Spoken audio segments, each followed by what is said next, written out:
Bem-vindos ao nosso podcast, o novo podcast Ian Talks, este novo episódio que conta hoje com um convidado, o Dr. Tiago Pita e Cunha, que é especialista para as políticas do mar e de sustentabilidade ambiental. É também consultor da Comissão Europeia para o novo Conselho de Missão para o Oceano e para a Água. Boa tarde, Dr. Tiago Pita e Cunha. Boa tarde. Eu podia começar por lhe perguntar, então, na sua perspectiva e considerando toda a experiência que tem nesta área e até a nível europeu, queria lhe perguntar o seguinte: qual é que é, na sua perspectiva, ou se acha que já está aproveitado o potencial que existe da economia do mar até a nível mundial, considerando que hoje em dia é talvez uma das fronteiras que ainda não se conhece praticamente. Já se conhece tanto sobre o espaço e, na realidade, até sobre o próprio fundo dos oceanos conhece tão pouco. Qual é a sua visão e como é que acha que a economia do mar nos pode ajudar também com os critérios de sustentabilidade ambiental que todos desejamos para o futuro? Boa tarde, muito obrigado pela pergunta. É uma pergunta, de facto, para um dia inteiro de discussão, mas eu tentaria ser sucinto, eu diria que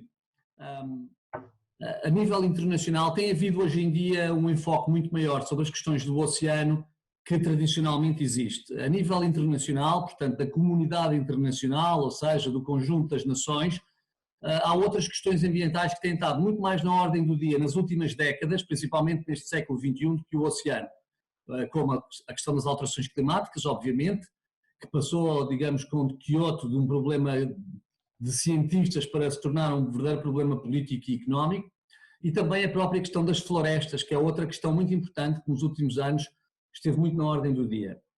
Mais recentemente começou-se a ter mais enfoque com as questões dos oceanos, muito por causa de um certo reconhecimento, muito atrasado, mas reconhecimento ainda assim, de uma profunda crise que os oceanos atravessam, onde a questão da poluição por plásticos dos oceanos captura muita imaginação do público em geral e da imprensa em particular, e dentro disso há, portanto, um novo olhar para o oceano. A nível internacional, eu acho que a evolução do olhar é o seguinte: o oceano é absolutamente fundamental para a economia mundial, basta dizer que 90% do comércio internacional viaja por meio aquático, ou seja, a indústria do shipping, do transporte marítimo, é absolutamente determinante para aquilo que caracteriza o mundo hoje em dia, que é a globalização. E, portanto, seria completamente impensável que houvesse comércio internacional entre as nações, principalmente de regiões do mundo diferentes umas das outras, se o shipping, a logística dos transportes, os portos, todas estas infraestruturas não fossem uma área nevrálgica de qualquer economia. E quando digo esta, podemos dizer outras áreas que também são igualmente importantes. Todos sabemos que os oceanos são fundamentais para a alimentação de uma enorme parte da população, porque a proteína de origem marinha, nomeadamente do pescado, é fundamental para, sabemos hoje, ser para a subsistência de mais de 1.000 milhões de pessoas, sendo que há 3.000 milhões de pessoas que têm uma dieta muito assente na questão do pescado. E há uma outra área também, só para caracterizar aqui na economia do mar, que me parece muito importante, que é o turismo marítimo. O turismo é a indústria número 1 do mundo, ou pelo menos era até esta pandemia, e de facto o turismo marítimo é muito grande em vários países e ele responde por muitos postos de trabalho. Há até um estudo muito interessante da União Europeia que diz que 66% dos europeus escolhe a zona costeira, a proximidade do mar para a sua reforma, para se retirar depois de trabalhar. Aliás, a União Europeia, acho que também se possa aproveitar para dizer, é o continente, digamos assim, do planeta mais marítimo de todos os outros, porque não existe nada na Europa que esteja a mais de 700 quilómetros de algum dos 4 mares e 2 oceanos que contornam este continente. Referi alguns setores da economia do mar, tal como nós a entendemos, da economia tradicional, aquilo que se chama a economia manufaturada, que é aquilo que nós conseguimos contabilizar através dos nossos PIBs. Mas aquilo que está hoje em dia também muito a crescer na atenção de quem trabalha com estas questões do oceano é o capital natural. Como é que, efetivamente, nós devemos olhar para o oceano, que é o principal sistema de suporte de vida no planeta. Ninguém se pode esquecer que só existe vida no planeta porque ela veio do mar, porque foi lá que nasceram as primeiras formas de vida e foi lá que surgiu o oxigênio na Terra e, portanto, há agora uma compreensão, por um lado, da enorme importância que o mar tem para o planeta, porque ele efetivamente é que produz metade do oxigênio que nós respiramos, ele produz toda a água que nós utilizamos, ele produz a absorção e a reciclagem de uma série de gases que nós produzimos, os gases de efeito de estufa, que até têm contribuído para o fenómeno da acidificação do oceano, mas não só. Infelizmente nós continuamos a criar enormes danos no oceano através da emissão de gases como o nitrogênio, o metano, o fósforo, que a nossa poluição de origem costeira continua a gerar. E tudo isso afeta alguns destes serviços ecossistémicos determinantes, não só para a humanidade, mas para a nossa economia manufaturada. E, portanto, há hoje este entendimento que não basta nós termos digamos assim, uma leitura da nossa economia como sendo aquela economia de facto tradicional, mas temos de passar a incorporar na própria economia esses serviços que estão, digamos assim, a montante e sem os quais a economia não funciona. Isto é, trazer para uma análise custo-benefício, que é, no fim de contas, a análise que valida qualquer negócio, hoje em dia, nas nossas economias tradicionais, conseguir introduzir nessa análise, quer no lado do custo, quer no lado do benefício, a questão do ambiente e do capital natural, da natureza, basicamente. E é aqui que o oceano alcança, digamos assim, valores absolutamente extraordinários, porque entende-se que a economia do mar, que de acordo com alguns relatórios económicos, a economia do mar tradicional, daqueles setores que eu referi, do shipping, da energia, do transporte marítimo, da alimentação, do pescado, vale um pouco mais do que trillion, não sei se em português estou a dizer bem, 1.2 trillion US dollars, que se contarmos os serviços ecossistémicos, estamos a falar seguramente para muito mais do que 3 trillion. E é neste sentido que nós, acho eu, no futuro vamos olhar para a economia. Tiago, muito agradeço este enquadramento muito bom que nos proporcionou e que nos dá aqui uma visão sobre a economia do mar e a sua importância para o mundo. Mas falando aqui um pouco e focando um pouco mais a nossa zona, nós enquanto europeus e nós enquanto portugueses estamos atentos e alerta para estas questões? Ora bem, eu gostaria então se calhar de começar pelo plano europeu e depois descer ao plano nacional.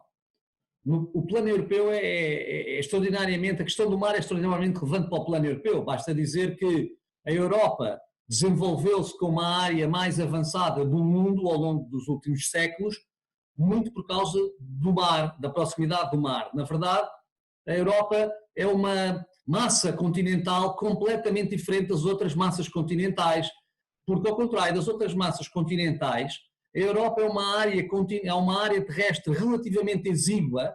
A Europa, no fundo, não é muito mais que o cabo da Ásia, mas ela toda é rodeada de penínsulas e de ilhas.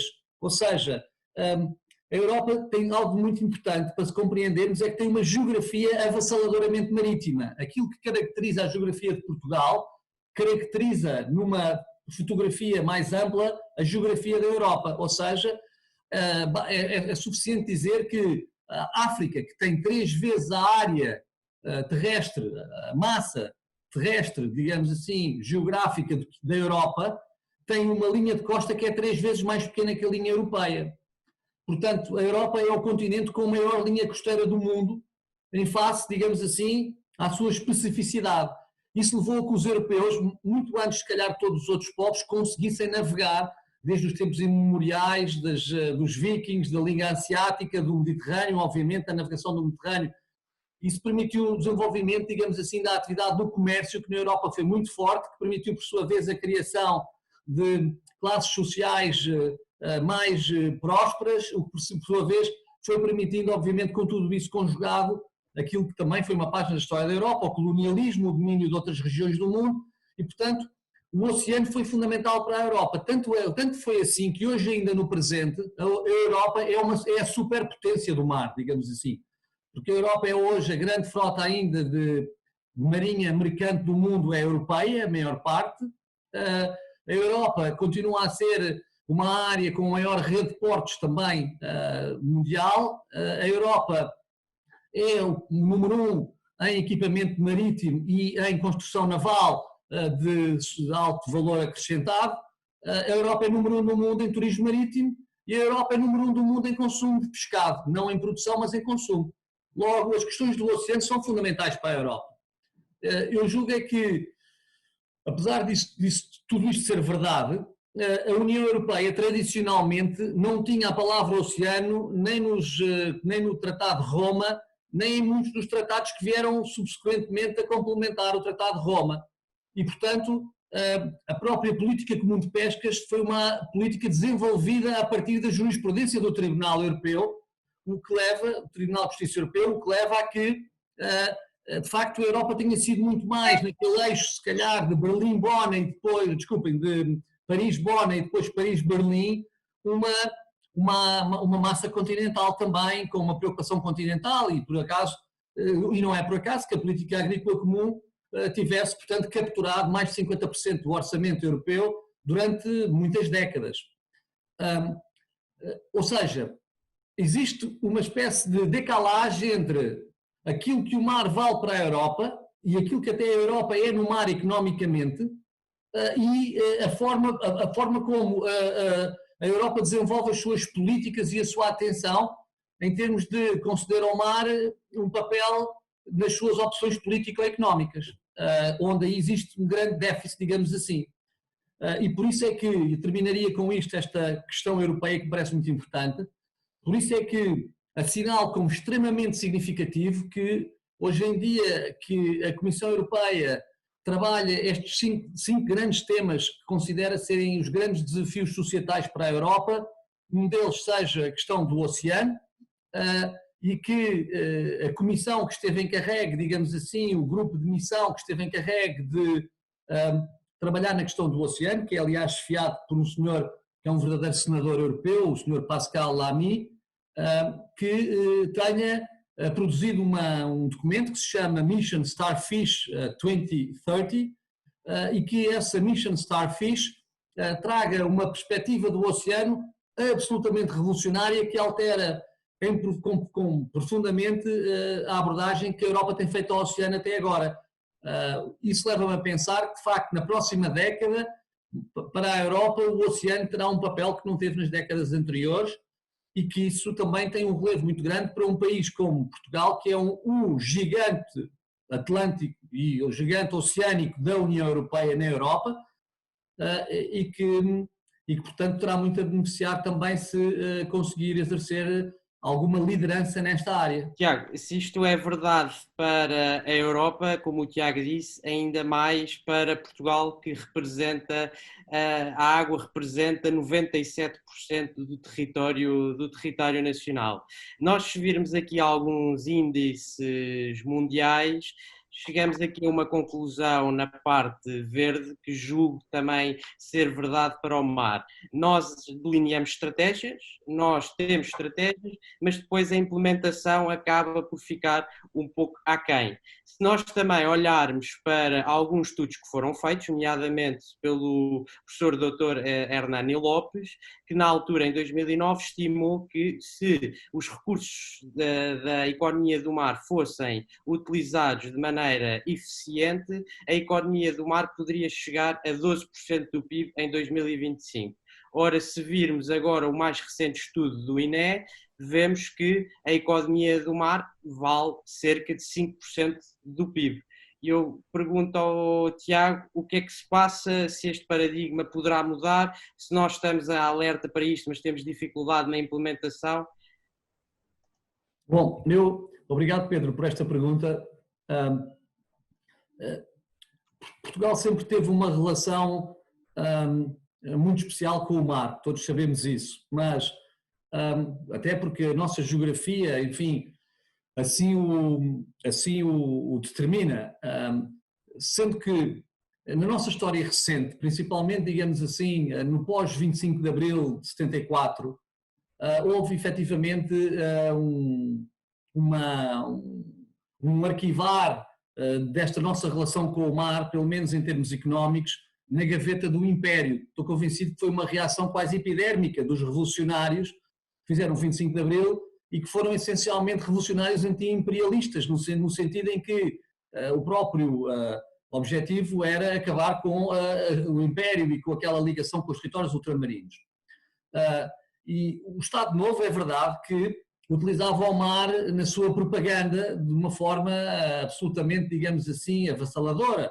O mar estava em tudo, estava nas moedas que nós cunhávamos, estava na estátua dos heróis do mar, nos nomes das ruas, e portanto é compreensível que ao virarmos uma página, digamos assim, na história, o mar vá com o Império para a gaveta. E assim foi, nós com isso desmantelámos a nossa indústria de transporte marítimo ao longo das décadas. Hoje em dia essa indústria é praticamente inexistente, tem pouca expressão.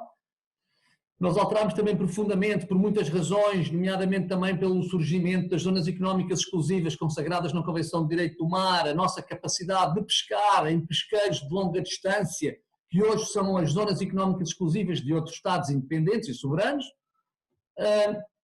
Como diminuímos os transportes marítimos, acabámos por diminuir a construção naval e a reparação naval, e de alguma maneira a economia do mar veio-se reduzindo a uma expressão que hoje tem, digamos assim, uma forte incidência, principalmente na transformação do pescado. Imaginem que Portugal tem uma enorme indústria de transformação do pescado. Hoje em dia nós já nem temos grandes pescas, portanto em volume, portanto muito do que nós fazemos é importar peixe de outros países, como por exemplo o célebre bacalhau, que é importado para Portugal, é transformado em Portugal e depois é reexportado para outros países, como por exemplo o Brasil. O mesmo fazemos com o pescado enlatado e o mesmo fazemos hoje em dia com congelados e pré-cozinhados. E portanto essa é uma área muito desenvolvida. Depois também temos aqui obviamente algum turismo marítimo, mas não tanto quanto seria normal nós termos, porque também há uma questão que é importante, que é apesar da proximidade do mar, os portugueses não são um povo com uma cultura marítima profundamente enraizada como outros povos europeus. Gosto sempre de fazer a comparação entre o número, digamos assim, de licenças de caça que existe em Portugal e o número de licenças de navegação e de licenças de velejar, porque estamos a falar nas primeiras na ordem das 500 mil, entre 400 e 500 mil, e as segundas não chegam a 20 mil. O que significa, portanto, que a família portuguesa normalmente não aspira a ter um barco, uma embarcação, ao contrário da família nórdica, por exemplo. Nos países nórdicos existe cerca de uma embarcação para cada 7 pessoas. Em Portugal, da última vez que conseguia perceber, havia uma embarcação para cada 164 pessoas. Ora bem, tudo isto são desafios maiores para desenvolver uma economia do mar. Tendo dito isto, não há dúvida que a economia do mar, se apoiada, nomeadamente por investimentos públicos e privados, mas também privados, gosto sempre de salientar que, juntamente com Portugal, o outro gigante, digamos assim, oceânico na Europa é a Noruega. Mas na Noruega não há praticamente um grupo económico que não tenha o seu centro de negócios em algum dos setores da economia do mar. Em Portugal, não há muitos grupos económicos que tenham negócios na área do mar. E, portanto, é óbvio que é necessário para criar uma dinâmica nova na economia do mar em Portugal, é muito importante haver investimento. É muito importante haver investimento e é muito importante, como o Pedro indicou com a sua pergunta, que às estratégias se sigam os planos para implementar programas com fundos para, digamos, conseguir mudar as agulhas. Nós em Portugal somos bons, de facto, por vezes a fazer estratégias e depois somos muito maus a conseguir criar os incentivos para que toda a sociedade se organize para acabar por executar a estratégia. E, portanto, normalmente elas não são executadas. No mar, eu julgo que é a mesma coisa. Nós tivemos a primeira estratégia para o mar, enfim, primeiro tivemos a Comissão Estratégica dos Oceanos, cujo relatório foi apresentado em 2004, que foi o primeiro país da Europa, Portugal, a pensar no mar como uma economia congregada, em que a economia do mar surge como um agregado de muitos setores que têm, digamos assim, uma relação com o mar. Depois criámos a primeira Estratégia Nacional do Mar em 2006, depois tivemos outra em 2013, até 2020, estamos agora a rever a terceira Estratégia Nacional do Mar, mas o que é verdade é que se olharmos de facto para os números, eu até acho que esses 5% estão um bocadinho inflacionados. Eu situaria a economia do mar mais nos 4%, na verdade. E, portanto, alguma coisa deve ser feita. E essa é, digamos assim, toda uma outra questão que nós também podemos abordar, claro. Tiago, e neste seguimento, aproveito para perguntar, na sua opinião, o que é que pode ser feito para, em termos de envolvimento nacional, em termos de envolvimento estatal do governo português, que é qualquer que seja, e em termos de envolvimento da sociedade civil, em termos de investidores, em termos de população, etc. O que pode ser feito? Eu tenho uma visão, Pedro, muito clara daquilo que Portugal, daquilo que deveria obcecar os portugueses e obcecar a minha geração. E isso parece-me de uma vez por todas, conseguirmos encontrar para este país um modelo de desenvolvimento económico que evite aquilo que aconteceu nas últimas 10 gerações, ou pelo menos seguramente desde o início do século XIX. Nós, na verdade, chegámos profundamente atrasados ao século XIX, como também chegámos profundamente atrasados ao século XX, relativamente às nações europeias, nossas concorrentes. E temos vivido, desde então, ou profundamente atrasados, relativamente atrasados no sentido de desenvolvimento socioeconómico, cultural, político, hoje também ambiental, relativamente a essas nações, ou então estamos menos atrasados e estamos mais endividados, porque nós não conseguimos ter esse modelo de desenvolvimento económico. Ou seja, no Estado Novo estávamos profundamente atrasados e menos endividados, orgulhávamos muito de não ter dívidas, éramos pobrezinhos mas honestos. Hoje em dia, se calhar, somos ricos e desonestos porque temos imensas dívidas. Chegámos ao século XXI seguramente altamente endividados. Na verdade, como chegámos ao século XX, com toda aquela dívida ao Banco de Inglaterra que levou a que nós terminássemos de a pagar, não sei se na década de 80 ou no final da década de 70. Em 2001.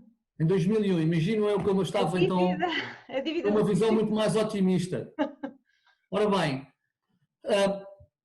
isto significa uma coisa, significa que a sociedade portuguesa no seu todo não se consegue organizar efetivamente para produzir aqueles bens e serviços que o mercado, que não é um mercado, não pode ser um mercado nacional de um país da dimensão portuguesa, que o mercado, e que o mercado deve ser um mercado internacional, quer comprar.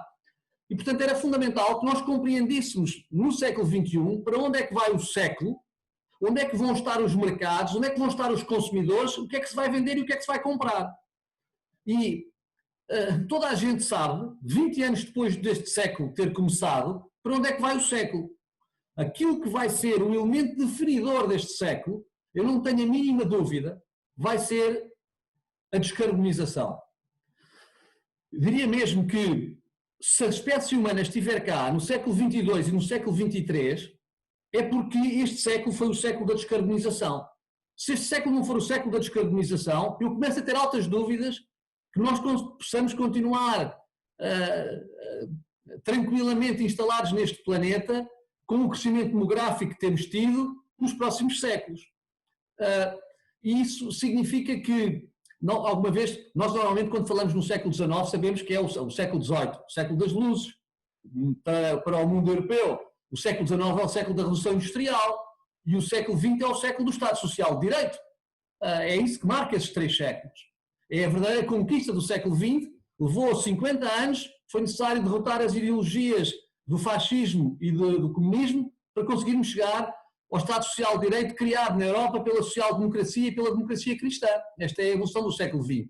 Ora, o século XXI vai ser o século do domínio da nossa, digamos assim, obstinação com a descarbonização, porque é aquilo que pode controlar as alterações climáticas e que pode, portanto, digamos assim, salvaguardar a nossa habitabilidade no planeta. Ora, se é isso, Portugal deveria, por todos os meios neste momento, concertar na sua sociedade, consensualizar, interiorizar, debater como é que nós poderemos ser uma nação líder em descarbonização. E a descarbonização, ao contrário do que é, digamos assim, aquilo que as pessoas normalmente entendem, não se limita nem por sombras ao setor da energia e ao setor dos transportes. E, portanto, a descarbonização vai muito para lá das energias renováveis e da mobilidade elétrica, que é aquilo que monopoliza a nossa imaginação, e não só a nossa imaginação, as nossas políticas públicas, os nossos investimentos económicos em Portugal, quando falamos em descarbonização. Ora, é aqui que o mar pode ser uma cartada fundamental para um país com a, digamos assim, a geografia de Portugal.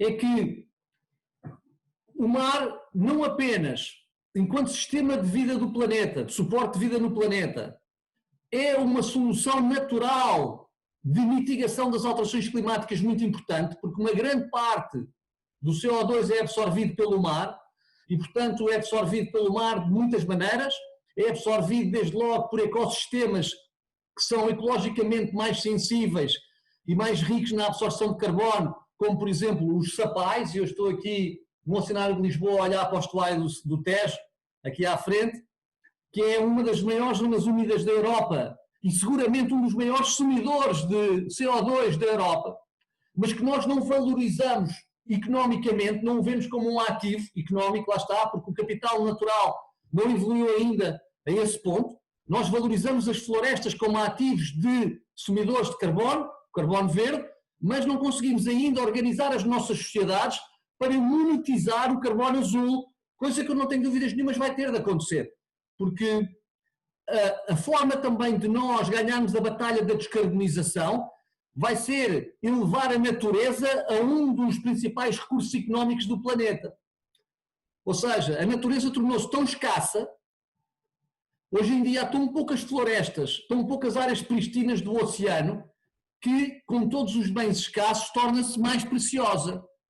E é por isso que eu estou convencido que nós vamos conseguir evoluir mesmo na nossa concepção da economia, não para uma economia como hoje, que gostamos de dizer que é amiga do ambiente, mas para o ambiente ser uma parte importante da economia do futuro.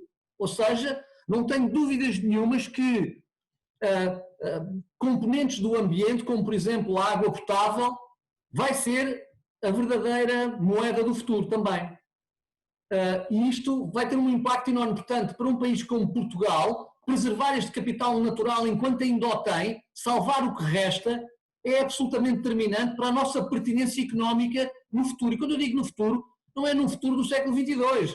O futuro é daqui a 5, 10 anos. Vamos estar cada vez mais nesse comprimento de onda, em termos de economia. E não só de economia. Vamos alterar a nossa relação ética com a natureza, a ordem legal, o direito, a forma como enquadramos os institutos jurídicos. Tudo isso, obviamente, vai ter também de sofrer um impacto. Portanto, a questão da sustentabilidade do oceano para Portugal vai ser uma questão vital. Hoje mesmo eu digo que nas Nações Unidas, em que todos os Estados concorrem entre si para dizerem que têm mais áreas protegidas, mais áreas marinhas protegidas do que um vizinho, que a própria conservação da natureza é hoje talvez uma das maiores expressões de soberania dentro da comunidade das nações. Eu acho que Portugal ainda não compreendeu isto e era fundamental que a sociedade portuguesa começasse a discutir isto abertamente. O segundo aspecto é que mesmo a economia tradicional do mar, a economia manufaturada, aquela que resulta dos nossos processos culturais, e que eu me referi aqui já em algumas perguntas, ela pode ser altamente contribuinte para a descarbonização das nossas sociedades, porque o mar é importantíssimo na área da energia, na área dos transportes, na área da alimentação e também numa área muito inovadora que vai ser a área da bioeconomia e da redução da exploração dos recursos naturais do planeta. Na área da energia, o mar é uma fonte de energia extraordinariamente importante, não apenas pelo mar em si, mas pela atmosfera, ou seja, a energia eólica offshore é muito mais forte e intensa que a energia eólica onshore. Há muito mais horas de vento no mar que em terra. E, portanto, a migração das energias renováveis eólicas para o mar está a acontecer.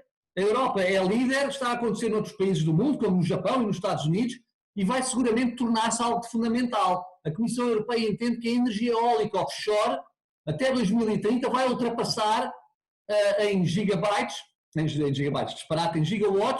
vai ultrapassar a energia eólica onshore na Europa.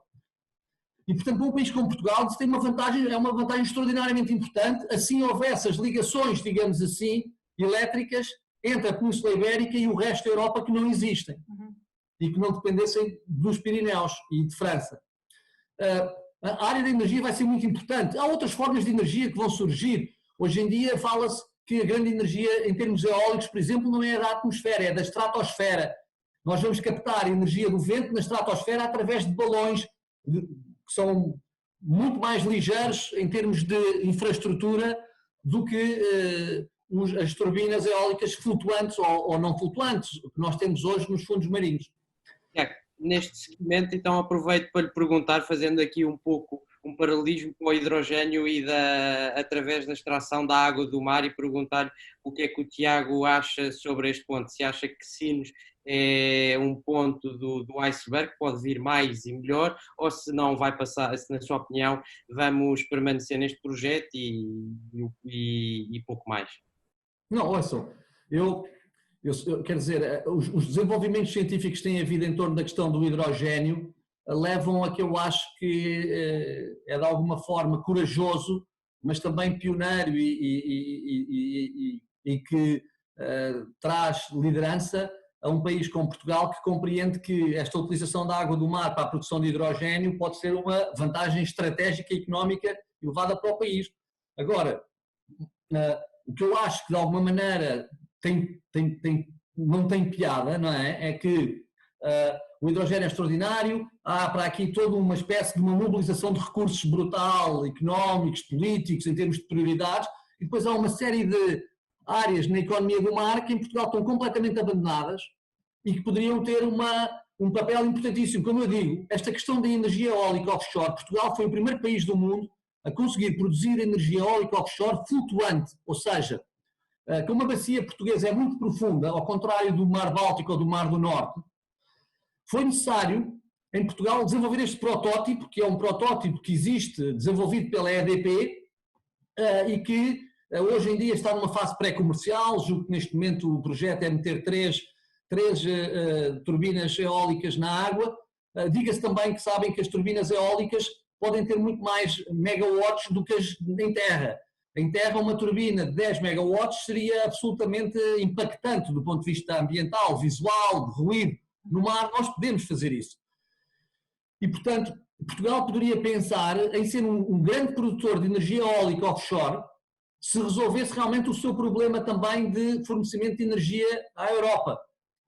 Nós poderíamos pensar, e se calhar já devemos ter pensado, em fazer uma ligação subaquática entre, digamos, Santander e Plymouth, por exemplo, porque o Reino Unido é um país carente de energia. Essa ligação subaquática está a ser estabelecida entre o Reino Unido e a Noruega e podia ter sido estabelecida entre o Reino Unido e a Península Ibérica, que é altamente sedentária hoje em dia, digamos assim, muitas vezes a energia renovável. Portanto, eu acho é que nós não devemos olhar para o hidrogénio como, digamos assim, a panaceia para todos os males, e devemos olhar para o nosso território e, digamos assim, compreender que há outras áreas em que era importante investir.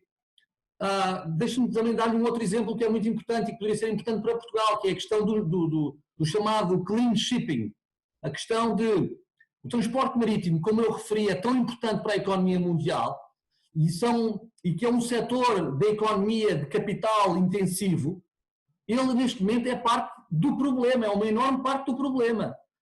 Só os transportes marítimos europeus correspondem a cerca de 14% das emissões de transportes europeias. Ora, os transportes marítimos são movidos a propulsões de bunker fuel, não sei dizer aqui a expressão em português para o combustível, é um combustível próximo da nafta, muito pouco refinado e que é altamente perigoso para a saúde humana e que é altamente parte, digamos, da solução poluente do planeta. E, portanto, há hoje em dia na Europa tecnologia e capacidade de alterar as propulsões dos navios, de reduzir as emissões dos navios, e julgo que o caminho do futuro na área da economia do mar e um dos contributos dessa economia para a descarbonização será nós abraçarmos o chamado green shipping ou clean shipping. Isso até é altamente positivo para uma Europa que está desesperadamente a necessitar de criar postos de trabalho na sua indústria de construção naval, que é muito importante em países como a Alemanha, a Itália, a França, a Finlândia e outros países. Portanto, a parte dos transportes é muito interessante, porque reparemos, os transportes marítimos são o modo de transporte energeticamente mais eficiente de todos os modos de transporte. É através do mar que nós conseguimos transportar mais massa com menos energia. Logo, se a energia utilizável for uma energia mais benigna do que é utilizada hoje, com impactos menores, então o transporte marítimo recomenda-se. E é nesse sentido que isso também pode ser muito interessante. Não sei se ainda tenho tempo de ir à área da alimentação, mas parece-me que essa questão da segurança alimentar também tem relevo. Sim, Tiago, eu ia agradecer-lhe que sim, que falasse um bocadinho sobre esse tema, porque é de facto relevante, muito relevante também, e para Portugal em particular. Sim, Inês, este é um dos temas para mim que cria mais, digamos assim, que se torna mais marcante, porque é aqui que nós temos um dos maiores desafios que enfrentamos. Nós temos um enorme dilema, até hoje em dia como espécie, que é, nós para cumprirmos as nossas metas do Acordo de Paris e reduzirmos o impacto das alterações climáticas e, portanto, descarbonizarmos, nós necessitamos de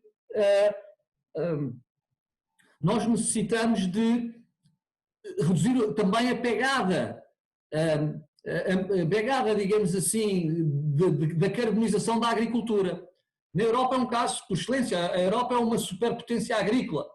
Da mesma maneira que a Europa é uma superpotência marítima, a Europa é uma superpotência agrícola, sem dúvida. E, portanto, as emissões da nossa produção agrícola também contam muito para o cômputo das emissões europeias.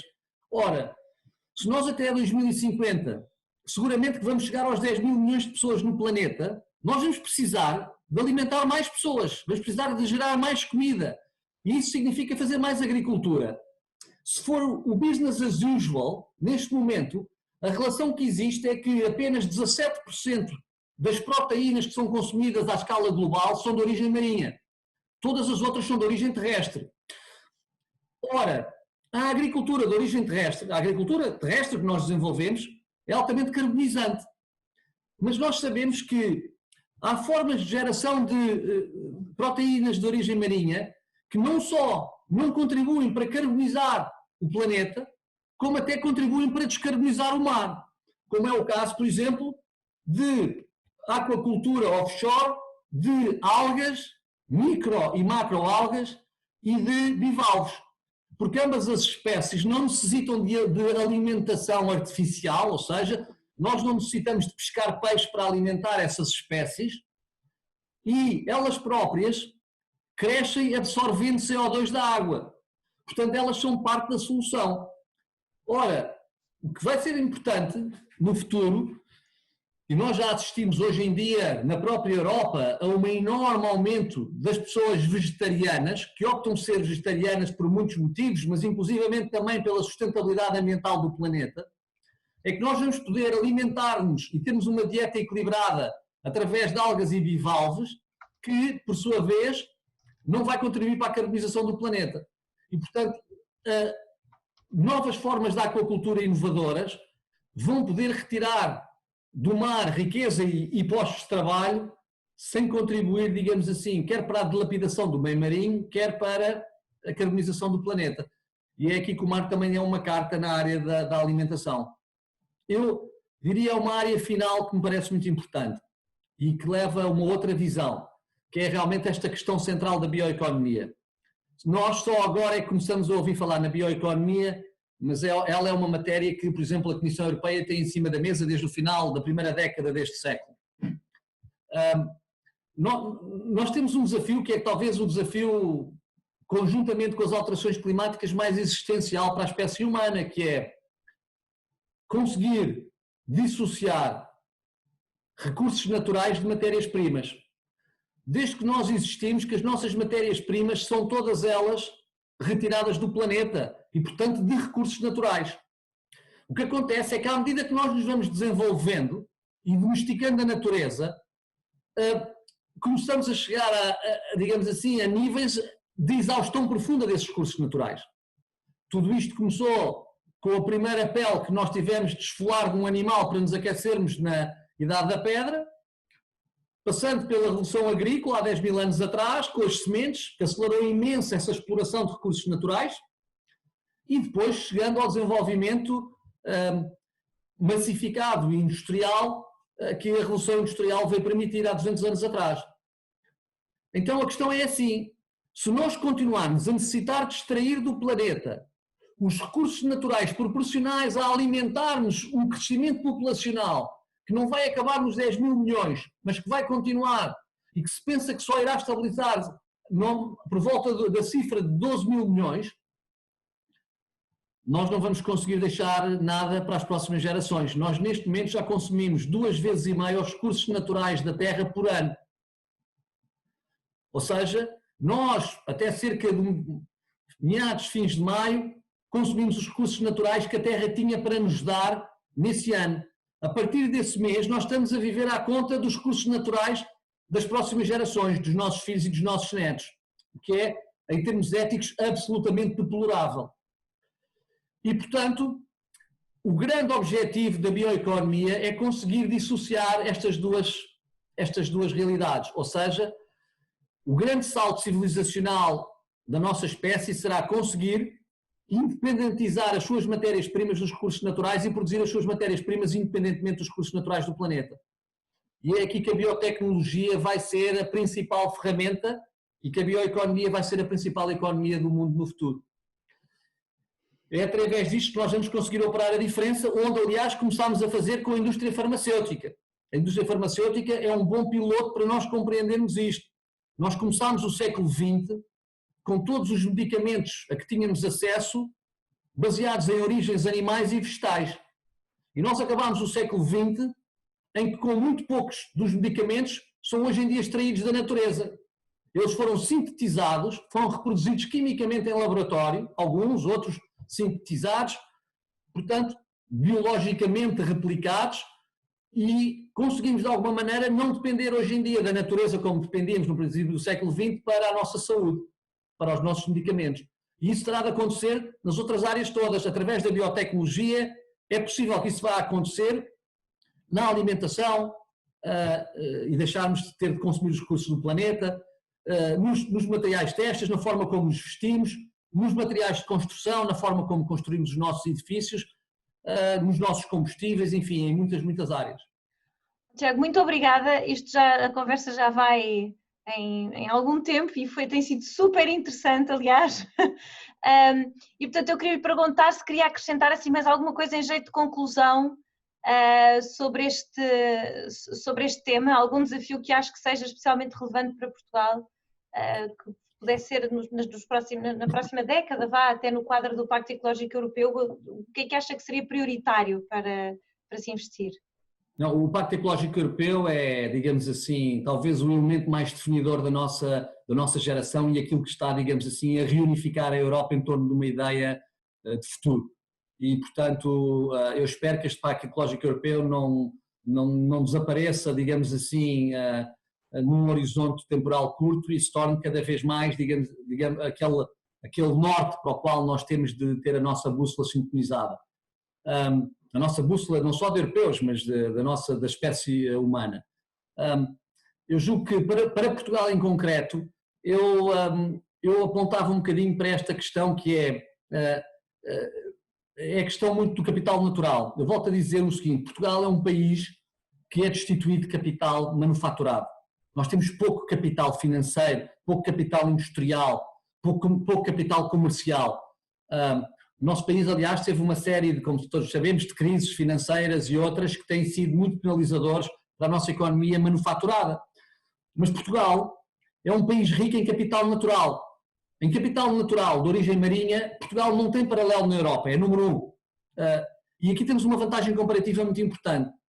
Por isso, eu gostaria, por exemplo, de ver as escolas de economia deste país, as escolas que pensam em economia deste país, a criar elas próprias os seus caminhos para levar a que o capital natural seja cada vez mais um mainstream economics, por assim dizer, e portanto faça parte da economia, porque quanto mais esse capital natural se afirmar em termos mundiais e internacionais, mais relevante poderá ser o nosso país no século XXI Isto partindo do princípio que não continuamos a dilapidar o capital natural como temos vindo a fazer nos últimos 40 ou 50 anos, bem entendido. Com os incêndios, com a construção civil desregulada, com tudo isso.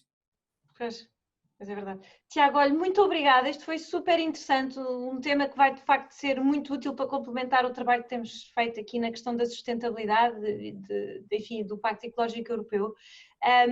Vamos, enfim, se calhar vamos acabar por pedir para participar em mais algumas sessões no futuro, se isso tiver disponibilidade, porque também, enfim, o tempo é sempre limitado, mas foi super interessante e deu muitas pistas aqui que eu acho que são importantes, que ao mesmo tempo são pistas que são praticáveis e implementáveis, portanto acho que isso é muito bom, porque às vezes existe, há uma certa tentação de ir assim um bocadinho para coisas esotéricas, mas não é o caso, portanto acho que são pistas muito concretas e por isso eu agradeço muito a sua disponibilidade, Pedro, e agradeço a disponibilidade do Pedro também para fazer aqui um bocadinho a moderação e as perguntas ao Tiago. Portanto, muito obrigada a ambos e até breve. Então.